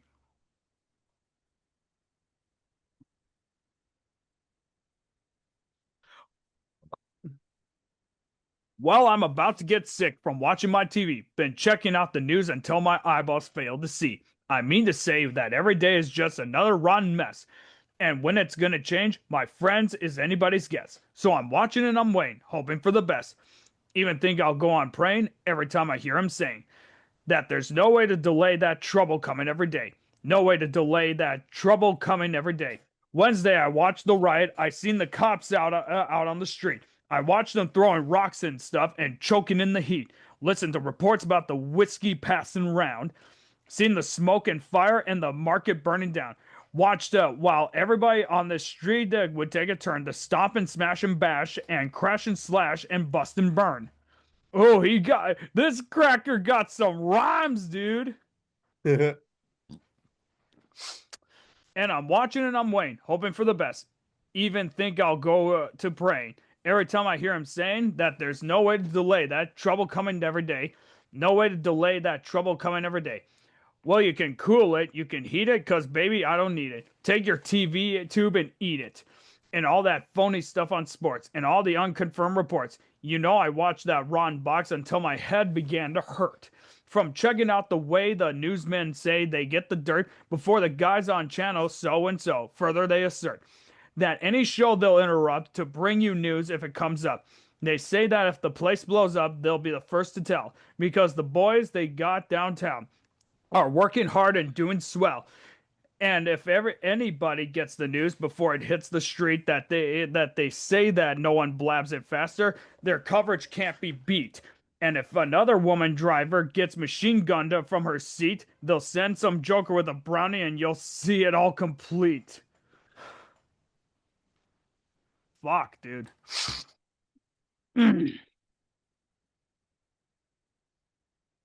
Yeah, so I'm watching and I'm waiting, hoping for the best. Even think I'll go to praying anytime I hear him saying that there's no way to delay that trouble coming every day. No way to delay that trouble coming every day. Hey, you know something, people? I'm not black, but there's a whole lot of time I wish I could say I'm not white.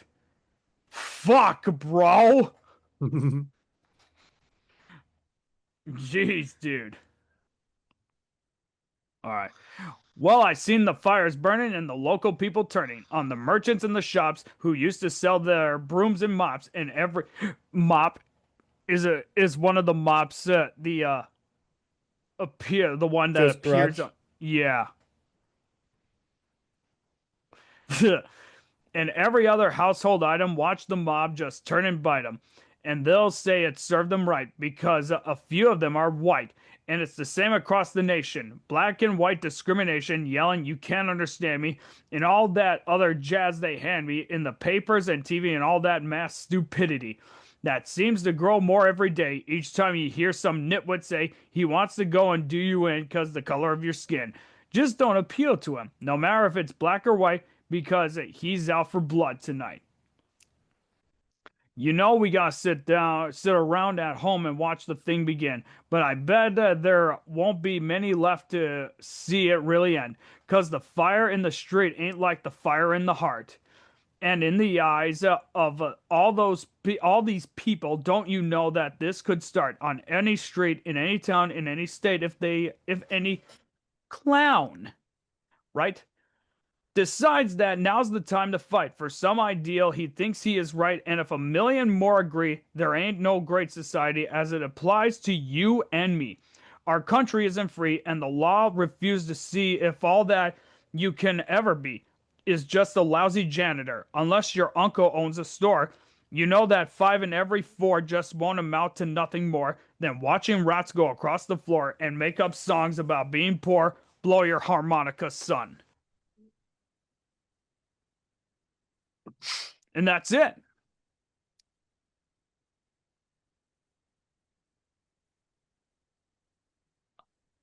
Alrighty, so Next, we got Help I'm a Rock. I will say this about this song here, dude. Ah, I don't know if it was me, dude, but I kept wondering. I kept hearing him say Iraq, as in the country Iraq. Help I'm Iraq. Help in Iraq. You know, help in Iraq. Yeah. But of course, that was way before all that bullshit happened, dude. No, You know. as weird as the song is, I actually really like it. Yeah, it is pretty catchy to say the least. Um, I Here don't it know says what here. it, I don't know what it Oh, is go for ahead. me. It was kind of weak, honestly, you know. So, Yeah. all right, you go ahead, dude. All right. Help I'm a Rock is Frank Zappa's attack on the police, similarly to Trouble Every Day, but more abstract and experimental.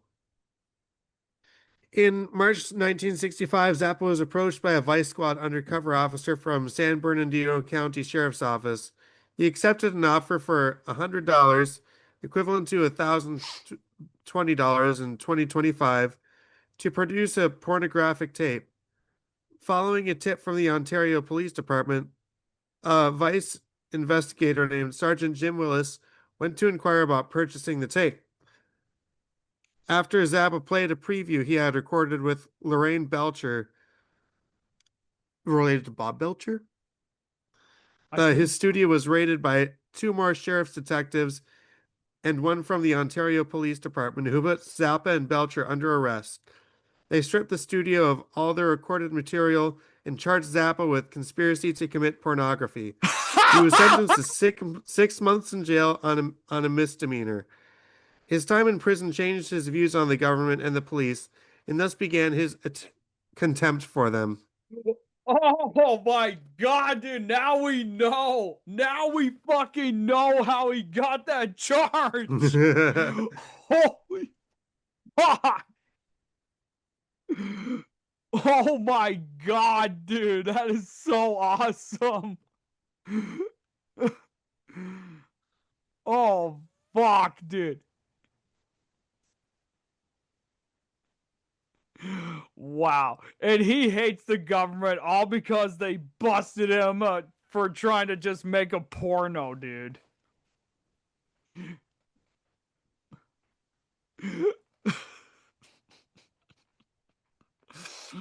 Oh, fuck. I need a drink after that, dude. What the fuck?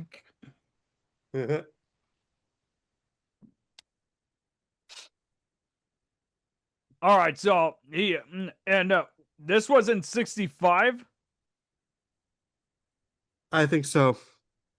Oh, okay. Because if he did get arrested like in California or something, then I guess porn was illegal in California at that time. California like has some really strange laws that are over there, like not in a bad way, but it's just like I don't know, like when you're handling like certain machinery, for example, like the cardboard bales that we have at work and whatnot, like California like has a certain way of like how you have to do things or do procedures and all that. And I never understood that, Yeah. you know.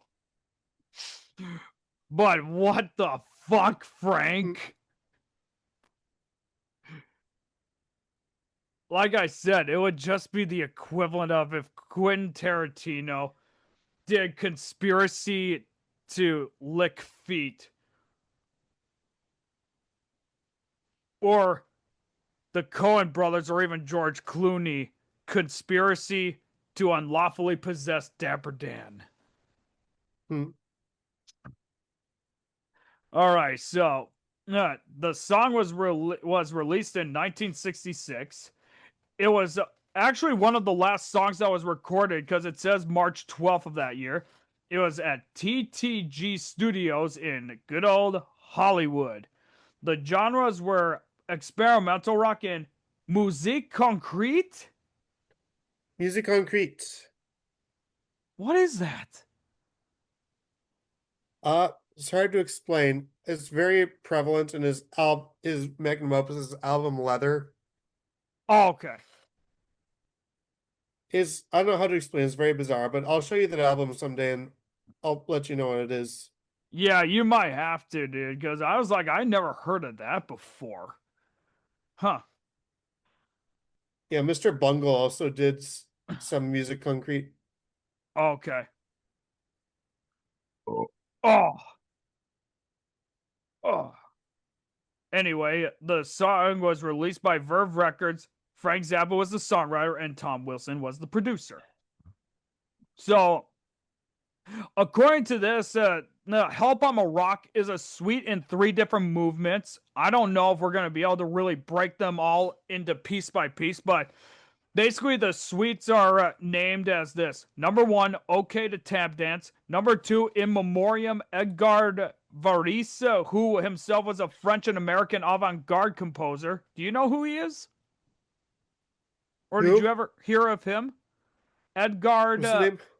Edgar Varese. Yeah. It's EDGRA or blech, GARDVARESC. Yeah, I've listened to some of his music before, but it's been a long time. Oh, okay. Yeah, that's what the name of the second suite is. I guess Frank Zappa was an admirer, you know. Yep. And then number That's three what I is heard the. of his name from was from Frank Zappa. Oh, okay, I got you. And then number three is It Can't Happen Here. Just imagine if Frank Zappa would have did like a. It seems like Frank Zappa would be the kind of guy that would do like a rock opera that would be based on Edgar Varese's life, or even maybe Salvador Dali's life. Salvador Dali, I could imagine if he would have did a rock opera based on his Mm. life, so to speak, because like Salvador Dali, I'm sure he was a pretty odd guy. There were stories that, from what I heard about him, where when he was drawing whoever, he would just masturbate in front of them for no reason. Like Salvador Dali, like he was a pretty weird dude, but his art pretty much like he didn't have to tell you. Yeah, Salvador Dali did not have to tell you he was weird. He let his paintings tell you, or even like the two silent Was he films the that he helped to co-direct. was he the one who did that painting of like the melting clocks? Yep, that was him. Okay. That's like one of his most iconic paintings right there. Yeah. I honestly was never a fan of that one. I can't remember. There was like a in my art class at Bemidji State, we ended up doing like we had to do like a paper talking about some of the most famous paintings. I of course chose Salvador Dali because I like his work. I avoided doing the melting clocks because it would have been too obvious. So I had to look at something else that's not well known. I think this was a painting of I think there was like a giant butterfly or something like that, and like giant flowers, but I can't remember what the name of it was. Like he had names for his paintings. So, let's see here. Let's continue on here. I just gotta see what it says here.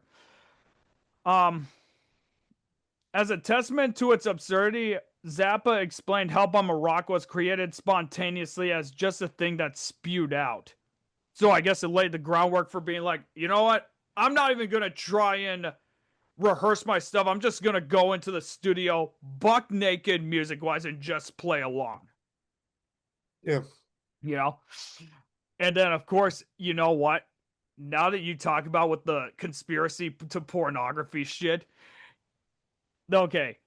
Well, it was created spontaneously as just what was happening was what was on the air in the air that night. For the composition's unusual droning background sounds, the band encompassed screams, duck calls, alien beeps and chatter, tribal chants, and erotic moans that simulated a female orgasm.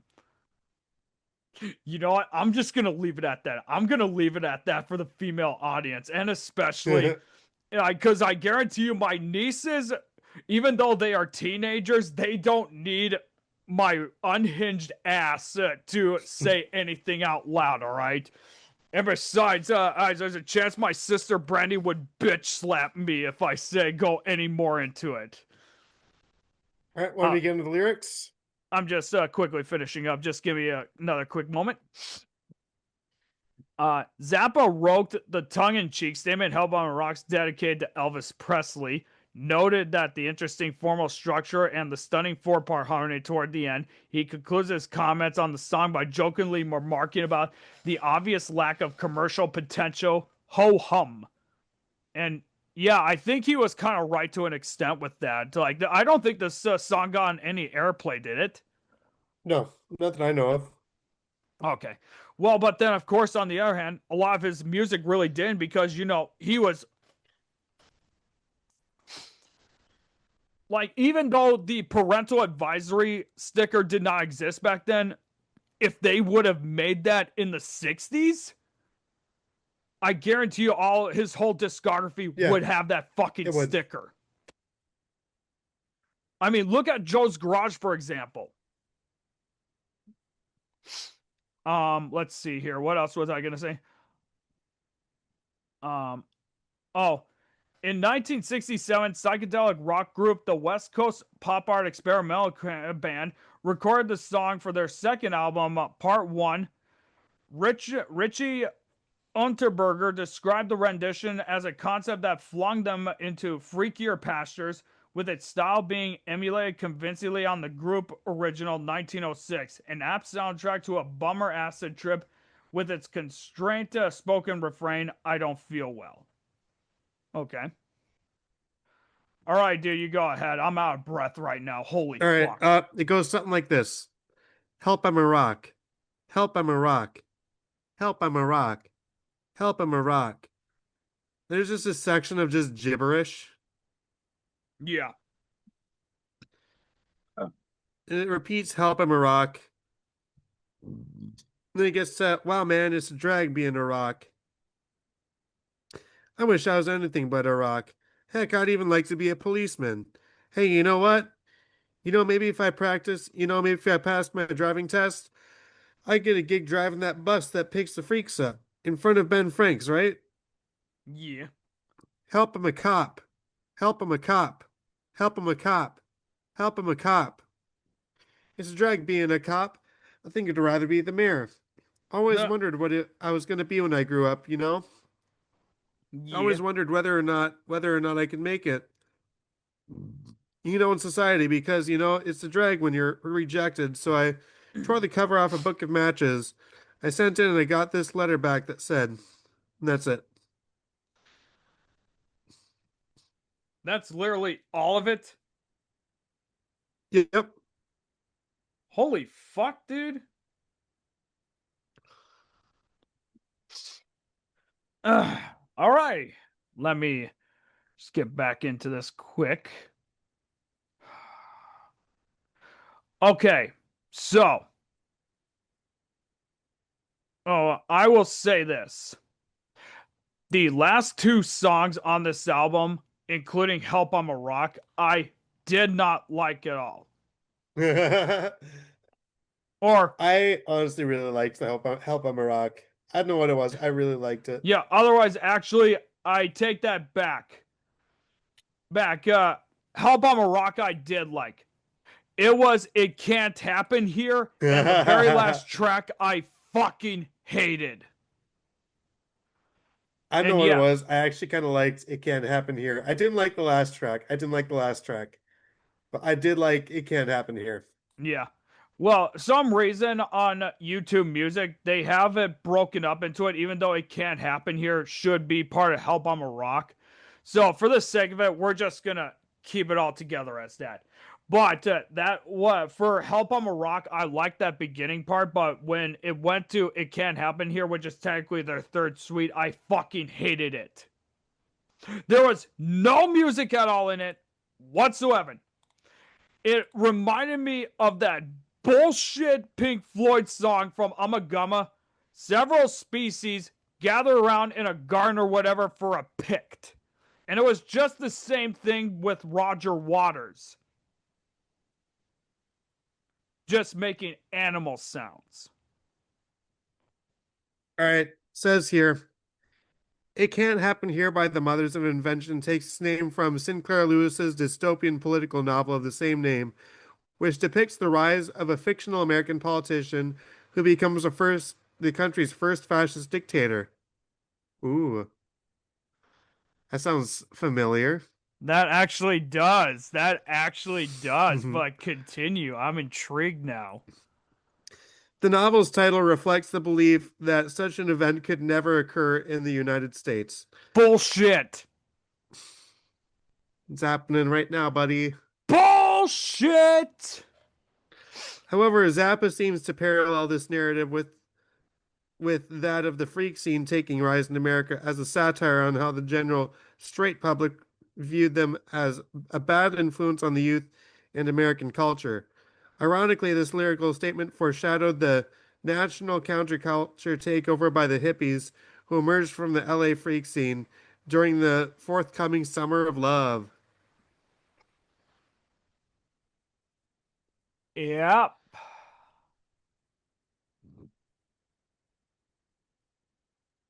Yepper.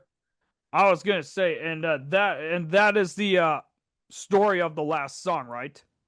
Yep. Okay, I just wanted to make sure we got that out of the way, but yep, the final song, The Return of the Son of Monster Magnet.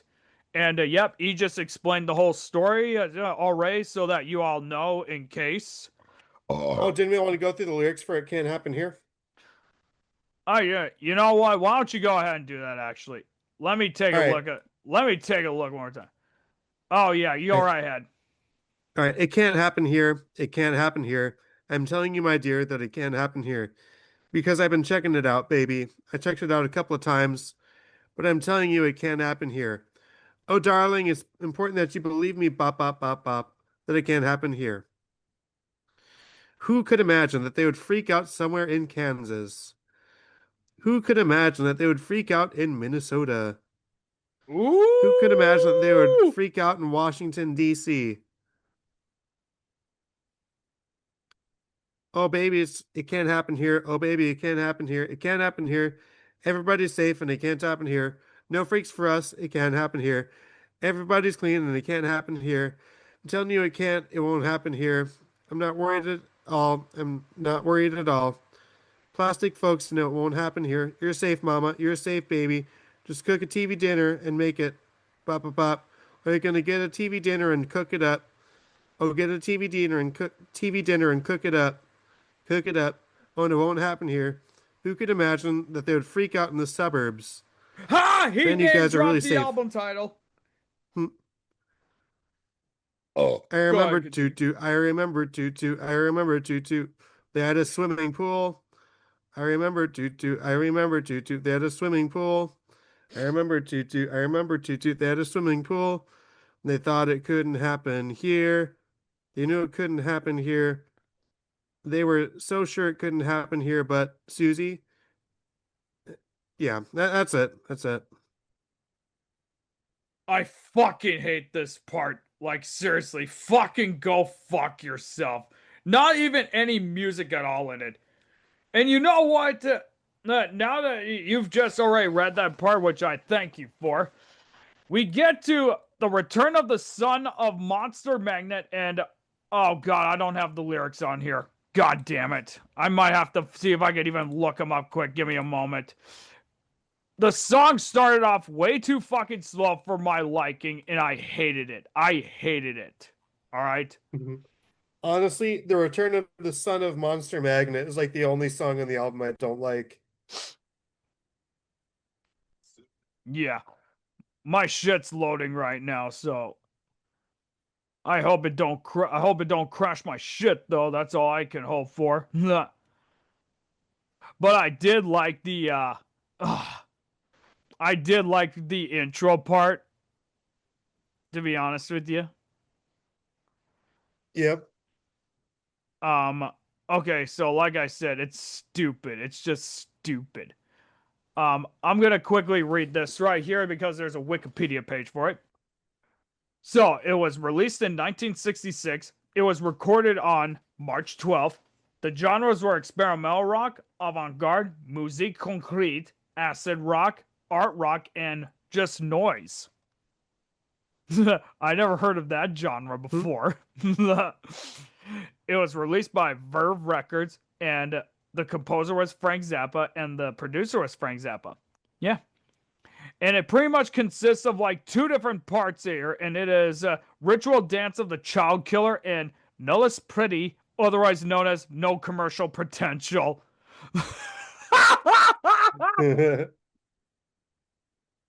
He already knew it wasn't gonna have potential to be on airplay.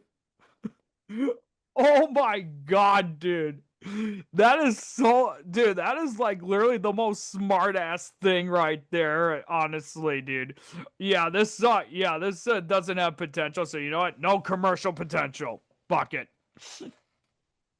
It would just be like the equivalent of if you ended up making an album, a concept album, right? And you just have a album, you just have a song that's just so incredibly stupid. And you said this song has no potential for airplay, so don't play it.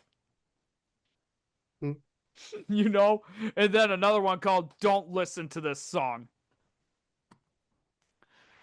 Here's something that a little interests you. The name of the song was probably inspired by a toy called Monster Magnet from the Whammo Company. Huh? Whammo, right? Yep. Um,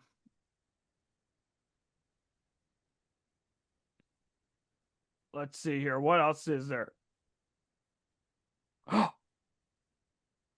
Oh, dude, this is something that I just saw right. That I'm just reading right here on the Wikipedia page. So, you know the story about the Beatles' unreleased song "Carnival of Light," right? No. It is probably, I would say, is the holy grail of unreleased music, right? And you could find a lot of information if you look it up. And if you Okay. try to look it up for the song on YouTube, they will claim it's the recording, but it is not. The actual song has never been released before. It was something that the Beatles made for a psychedelic show that happened in 67 in the UK. It was only played one time, and it has never been heard ever since. According to Beatles author and Zappa biographer Barry Miles, the unreleased Beatles experimental track Carnival of Light, which was recorded in January of 67, resembles the return of the son of Monster Magnet, although it is believed that Carnival of Light is more fragmented and abstract than Zappa's efforts that previous year. And I'm telling you, dude, like you could look up information about Carnival of Light online, dude. But as of right now, it still has not been released. Even it's been 60 years. and it is considered the holy grail of lost or unreleased slash lost songs. All right, so the song begins with the simple following dialogue: Susie, yes. Susie cream cheese, yes. This is the voice of your conscience, baby. I just want to check one thing out with you. You don't mind, do you? What? Susie cream cheese? Honey, what's got into you? This is the first mention of Susie cream cheese on any Mother's album, although a Susie is mentioned on side 3 of Freak Out in the track It Can't Help in here. And the line Susie cream cheese, what's got into you can also be read in a speech balloon in the back cover of the album. There is something about the artwork that where they did mention it, and it's the let me just look here if I can find it. There is the back cover of the vinyl for Freak Out, and it includes like a letter from Susie Cream Cheese, you know, and it has a letter there, you know. Um, I was gonna say if I could even read that, to be honest with you. So, no, I can't. Damn it, it's too small. Otherwise, I would read it. Otherwise, let me try and look it up for you quick. All right, do you want me to read what it says on Genius in the meantime for this song? Oh, yeah, go ahead. A piece of musique concrete. The Return of the Son of Monster Magnet was never finished as intended, according to Zappa. As you can see in this subtitle, unfinished ballet in two tableau, being merely a rhythm track. Unlike many of his extended works, Zappa never completed this piece even when he had his own studio. The piece is supposed to represent the mind of the main character of the song, Susie Cream Cheese, while she's going insane, at least for a moment. This is Hmm. the first mention of Susie on the album made by the Mother's Invention. This marks the beginning of Zappa's penchant for long titles of this nature. He would later name the third album in the Shut Up and Play Your Guitar series album Return of the Son of the Shut Up and Play Your Guitar in homage to the early track to this early track in his career. Okay. Let's see here.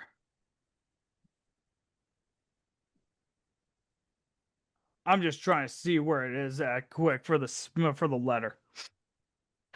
Oh yeah, here it is. The back cover of Freak Out features a letter from Susie Cream Cheese. Um, just need to quickly get my webcam fixed quick. Okay, here it is what it says. These mothers are crazy. You can tell by their clothes. One guy wears beads and they all smell bad. We were gonna get them for a dance after the basketball game, but my best pal warned me you can never tell how many will show up. Sometimes the guy in the fur coat doesn't show up, and sometimes he does show up only when he brings out a big bunch of crazy people with him and they dance all over the place. None of the kids at my school like these mothers, especially since my teacher told us what the words to their songs meant. Susie Cream Cheese, Salt Lake City, Utah.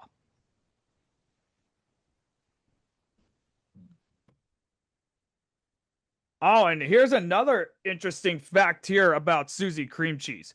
In an interview in 1974, Frank Zappa explained who Susie Cream Cheese was. Susie Cream Cheese was a girl named Janine Vasseur,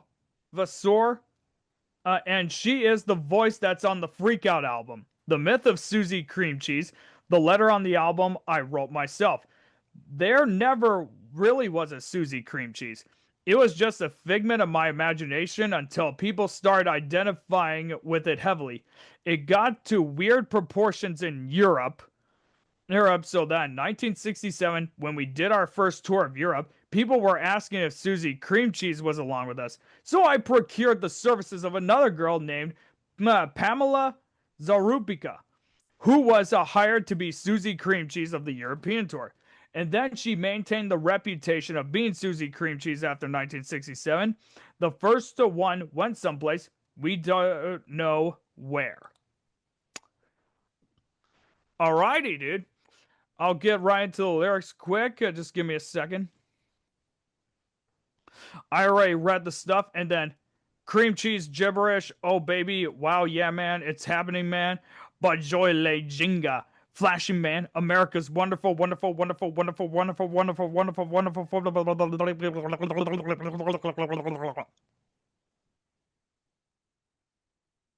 Roger.exe has stopped working. And then it's just like, a bunch of other shit like, oh yeah, yeah, give it to me, yeah.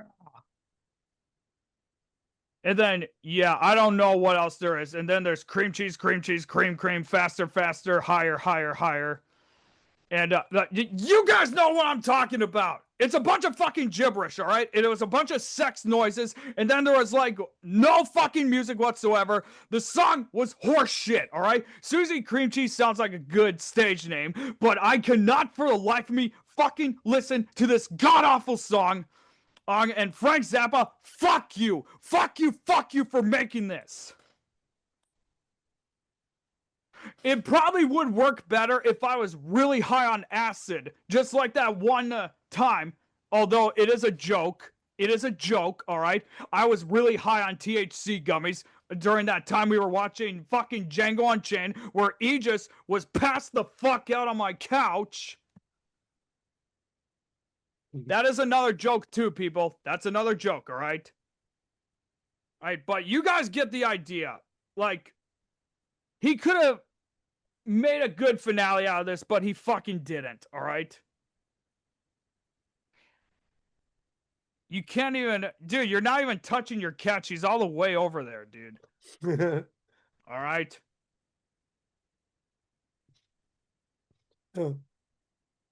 Anyway, fucking album review's over. I'd give that album an 8.7 out of 10. I'd rate it higher if it wasn't for that last song. Or even the song, or even the third sweep before the final song. It was because of those and the fact that I couldn't even relate to them a whole lot. I have to give it a 7 out of 10, or at least a 6 out of 10. Like, I just couldn't really get fully into it. And folks, you already know what my least favorite shit is. It is the return of the song of Monster Magnet, and then It Can't Happen Here, which is technically the third suite of Help I'm a Rock. But Trouble Every Day, I did fucking love. And you know what? I gotta give Frank Zappa props for that one, because if it wasn't for him, we would not have hip-hop. So I want all of you out there to fucking know that. You can look it up. Look it up. The bottom line is, like, this album did leave its mark. All right? It ended up influencing Sgt. Pepper. It ended up laying the groundwork for hip-hop because of Trouble Every Day. And not to mention, if it wasn't for this album, Frank Zappa would not have become who he became. You know? Yep. Oh, but you gotta even understand the artwork, dude. The artwork spoke for itself with how the mood of the music would be. All right? And I'm going to encourage all of you to give the album a listen. The link to it will be in the description below. And let us know in the comments if you like any of the songs, or what is your favorite music from Frank Zappa. All right, ladies and gentlemen, thank you all so much for tuning into today's podcast. What is your favorite Frank Zappa stuff? Leave it in the comments below. And while you're at it, if you like the music content that we make here, and if you want to continue to support us, subscribe to the Roger Radio Show today. Hit the bell to be notified on when we upload, and hit that thumbs up. And while you're at it, be sure to subscribe to Aegis' channel, the Interrobang Group, and follow me on my social media. The links to everything will be in the description below. And if you are an independent musician or band who wants to be interviewed and to have your music promoted, email me at rogerrhodes90@yahoo.com. Aegis, you got any final thoughts you want to say? I got nothing. Ladies and gentlemen, thank you all so much for tuning in. And as always, until next time, ta-ta for now. Peace.